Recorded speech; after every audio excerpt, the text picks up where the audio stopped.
US officials say they are now confident the passenger plane that crashed in Tehran had been shot down by an Iranian missile. Spy satellite imagery indicates the Boeing airliner had not suffered a mechanical failure. The Ukraine International Airlines jet had just taken off from Tehran when it rapidly lost altitude.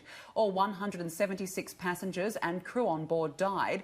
US President Donald Trump says something very terrible happened and it's only a matter of time until the flight records are released. I have my suspicions. It was very, I don't want to say that because other people have those suspicions also. It's a tragic thing. When I see that, it's a tragic thing. But somebody could have made a mistake on the other side, could have made a mistake. It was flying, it was flying in, not our system, no, it has nothing to do with us. It was flying in a pretty rough neighborhood, and somebody could have made a mistake. Some people say it was mechanical. I personally don't think that's even a question, personally. So we'll see what happens. At some point, they'll release the black box.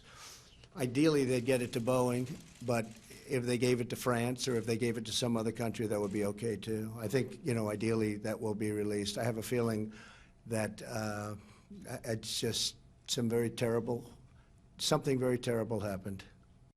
The incident occurred soon after Iran launched a missile attack on US military bases in Iraq.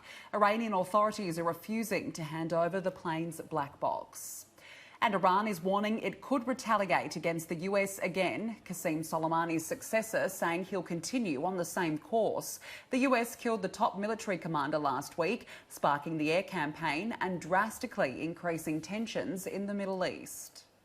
The news conference that the senior official from the Revolutionary Guard gave today not only outlined, and we must only take this at face value, the fact that they intended not to kill American soldiers, but instead wanted precisely, and they did precisely, strike buildings at the Quds Air Base and it's claimed not far from where we are here in Erbil to destroy the military machine, as he put it, rather than to kill Americans. The reason for that, of course, would be because the Iranians know that if they had killed Americans, then there would have been a large retaliation. And behind the general, as he spoke, the military official, as he spoke, were plenty of flags of the Iranian-backed militia right across this region. The militia that General Soleimani had built up over many, many years, and it is those militia that I think people are watching closely now. The Iranians officially might have said, look, this is it, we've done our retaliation now, they've saved face at home,